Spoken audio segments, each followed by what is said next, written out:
Hi, I'm Lori Donnelly. I'm a film programmer with the Jewish Film Institute, who since 1980 have been bringing you the best in Jewish cinema with the San Francisco Jewish Film Festival.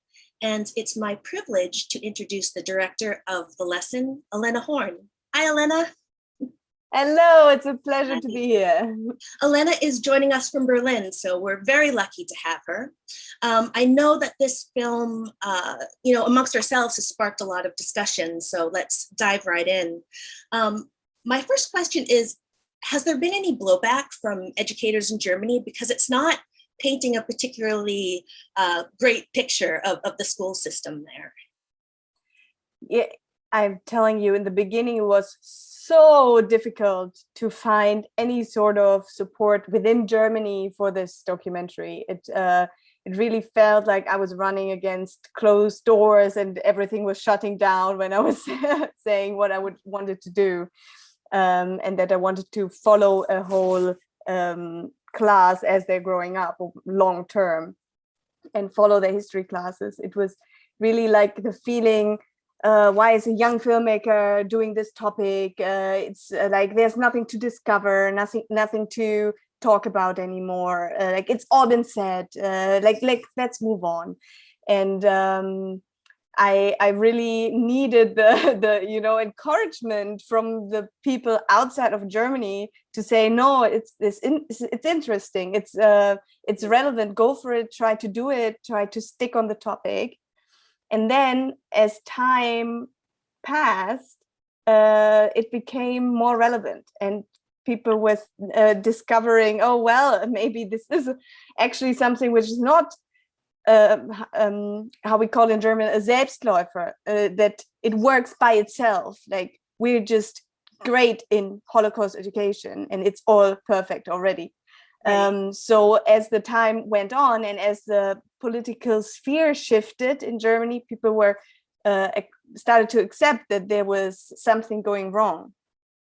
And within the school, actually, when I was searching for the class that I could follow, there was also a lot of teachers who were telling me, look, you cannot film these children because they clearly have, some of them have extreme right-wing attitudes. Oh, and if you film them now, they will be forever, like it will be forever attached to them because there's internet. Right.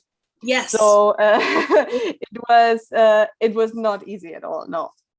Wow. What is the biggest similarities between your experience and the kids who are learning Holocaust education today? Or is there any difference, really? Is that one of the problems? Yes, I think there is a huge difference. I think because I'm still the generation sort of before the internet, the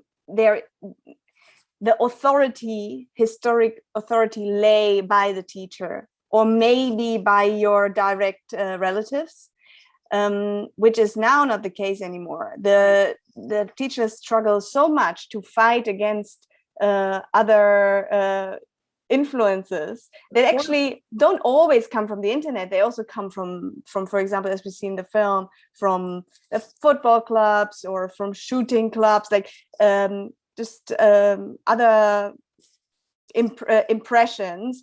And it's more like a 50-50, which I was also very surprised to discover when Nele, one of the protagonists, says, well, I'm really, really torn. I don't know who to believe. My football coach who's telling me the Holocaust is like propaganda of the Allies to make us feel bad, or is it is actually what my history teacher is teaching me true? So they were really torn, and I was really surprised to hear that. I did not expect it. No, and they were not like conspiracy in theory people, kids or anything like that. They were pretty average. Yes. I was really surprised by their willingness to, it's obviously that there was a level of comfort that they had with you. And I was really surprised by, because everybody wants to be the hero, in the narrative of their own life. And for them, at the end, I thought it was particularly poignant and heartbreaking where, who would stand up? And there's this disconnect between recitation of names, dates, places, and really making that leap to personal responsibility, moral responsibility, and engagement. And I'm curious, can we get there, or is this something that, through the revision of the curriculum, or just what are your thoughts on that? I'm completely with you on that. I remember this moment standing in the classroom with the camera, and one of the girls was saying, well, I know my family, and they are just going to go with the majority. They don't want any hassle. They don't want any trouble. When we go right, we go right, and my parents will just follow. Certainly. And wow, I thought that on the one hand, I also thought the teacher created a very specific atmosphere in the classroom, that they felt fine to say that they felt fine saying that on camera. Yes. And you're right. I thought they, even if it's such a hypothetical scenario, just imagine you would be there. There's nobody pointing a gun on your head or anything. Like, right. Just in theory, would you stand up? Would you right. stand up? And they say no.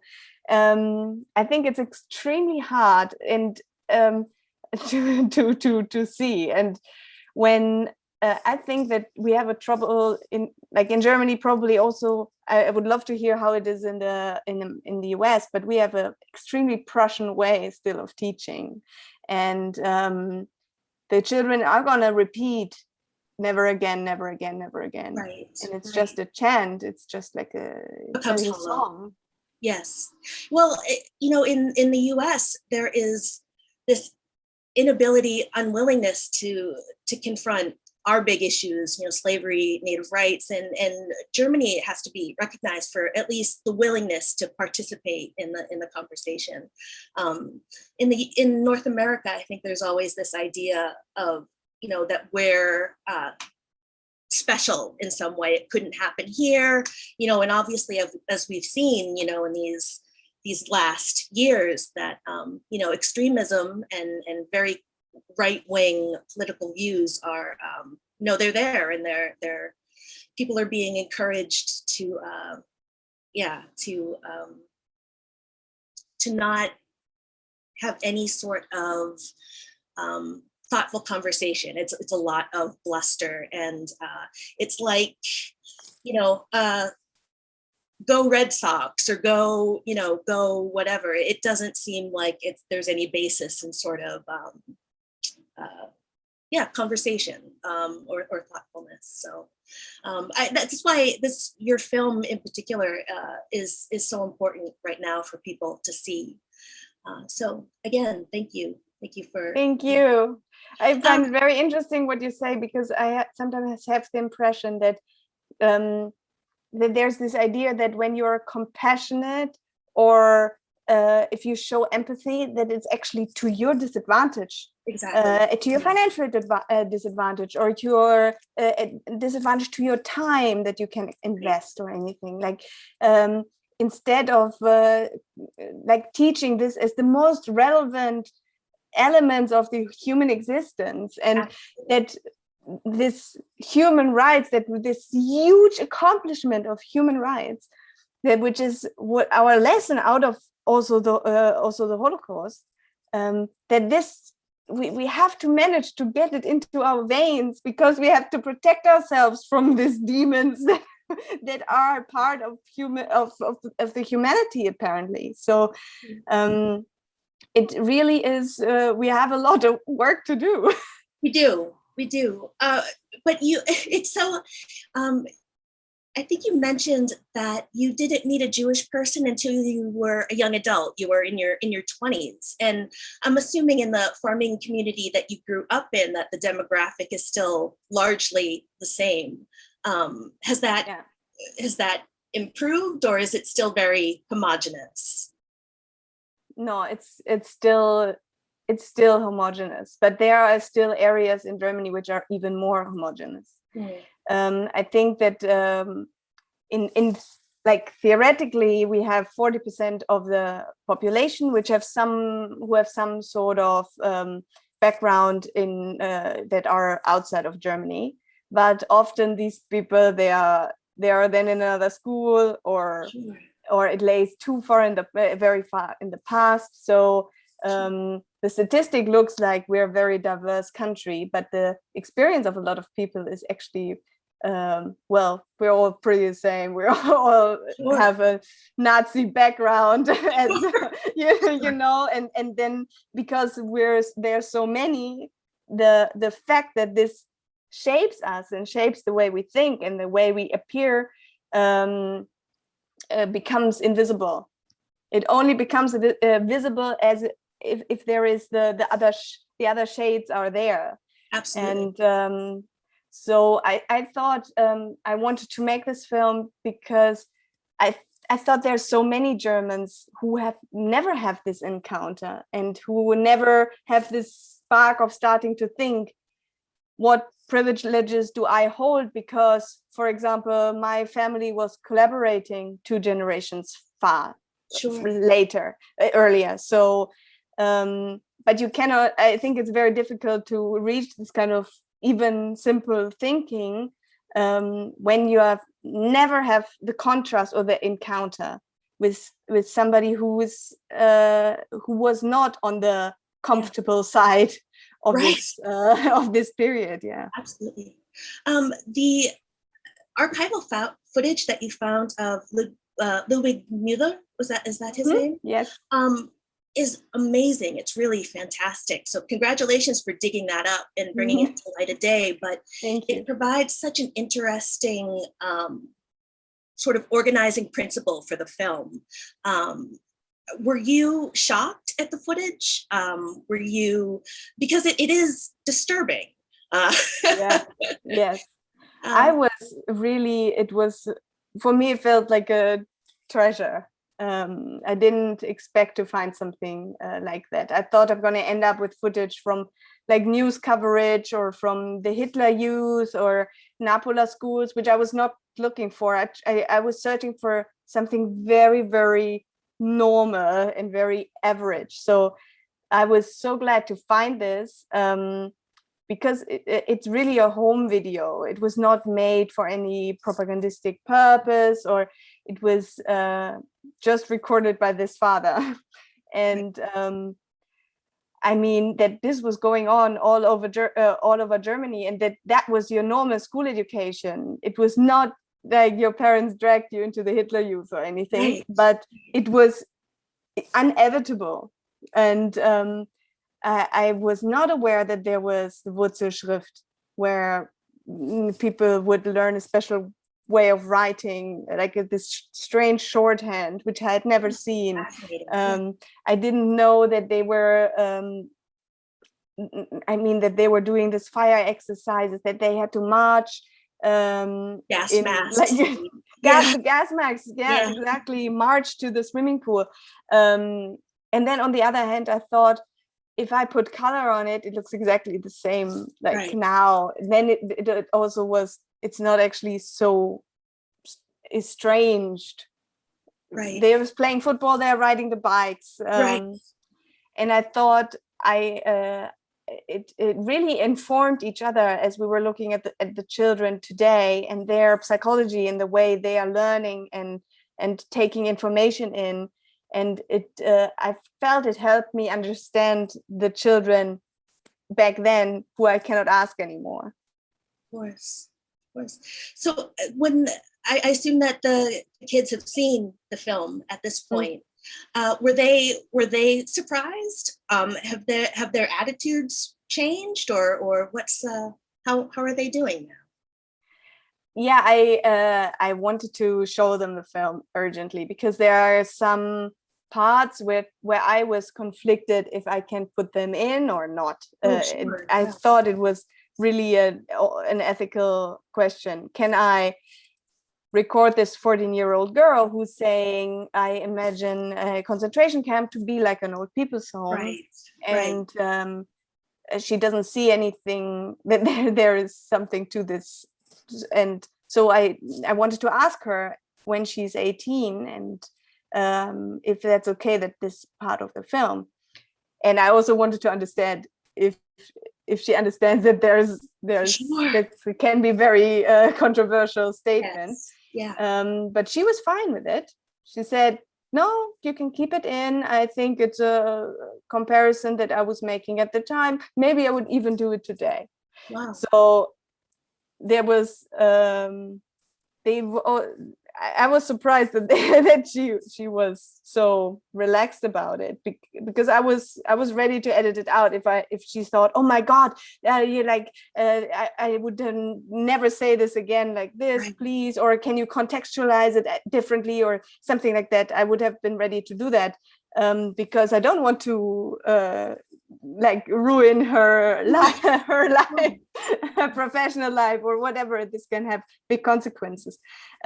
She was absolutely fine with it, and all the children, their perception was more that it was amusing to them to see themselves how they were when they were 14 or 13, and their attitudes were so close to how they were back then today, so it was not problematic to them.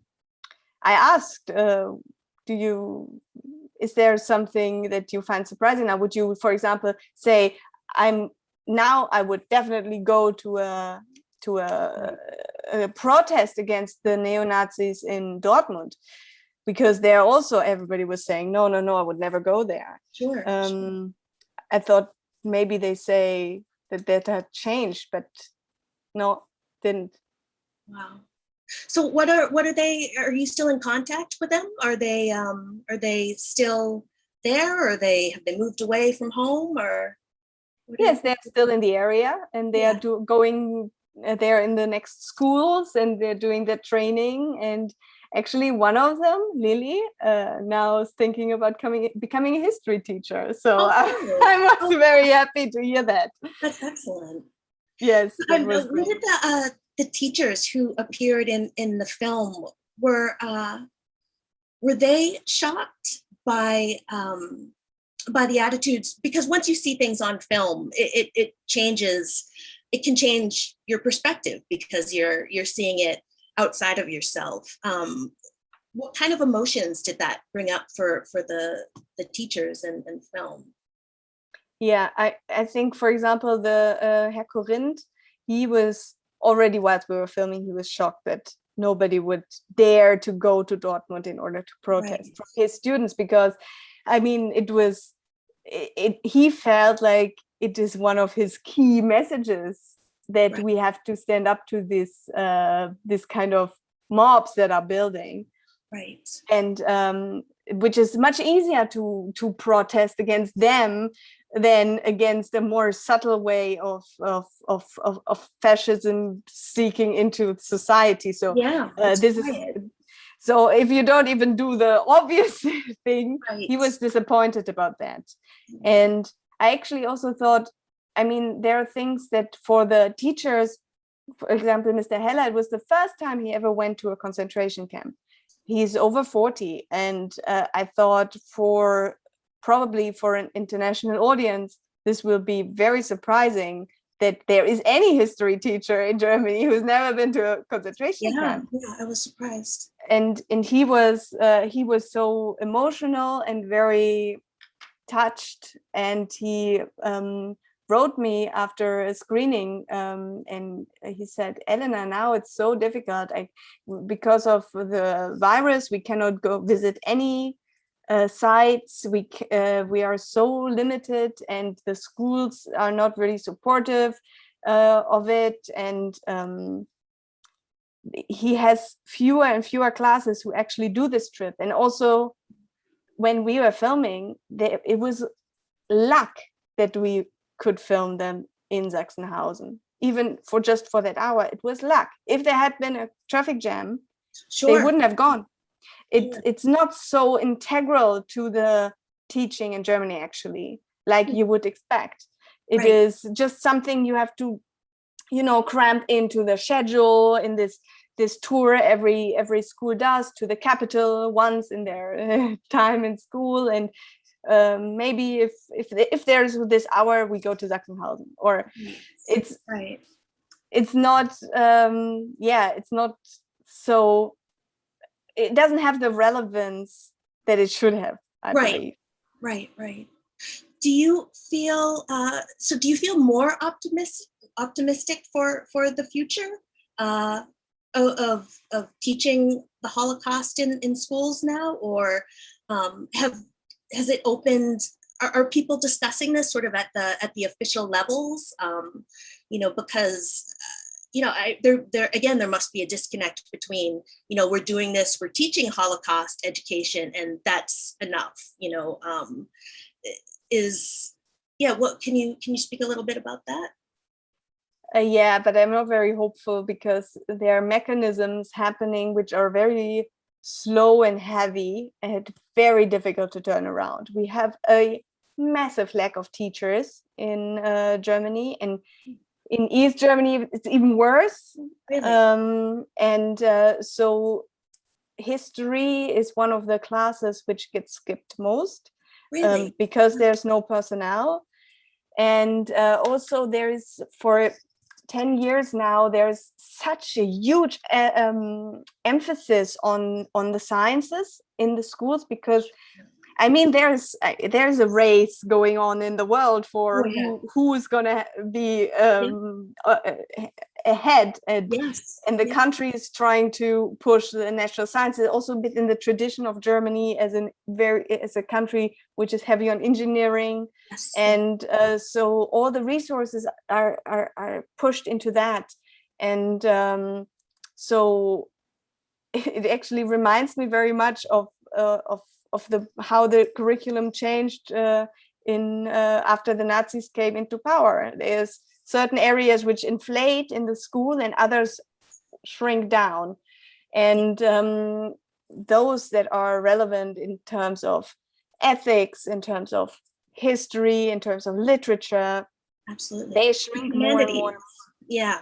They always get tossed. And as we've spoken a little bit about, that seems to be sort of the most the best tool that educators have to sort of bridge that gap between just facts and really making it a living. And the children, they are now saying to you, well, what do I need this for? What do I need this for? And I'm wondering, how can you be a citizen in Europe without without even knowing what Auschwitz is? And there are so many of them. So but the children, there's already this idea of I need to get rid of things that are useless, and this is something more useless. I have to understand how to code, I have to understand physics, because that's how I can excel like that in the future. And I find that really shocking. And I think, where did we lose the ability to communicate the value of human rights, of a cultural understanding of history? And it's very hard to turn that around. Yes, absolutely. Thank you so much for joining us, Elena. It was a pleasure. It was a real absolute pleasure to having met you. I wish I could be there. I know. Next year. We'll be able to come together. Thanks so much for your time. And thank you to our audience at home for joining us. And we hope to see you soon. Bye-bye. Bye-bye.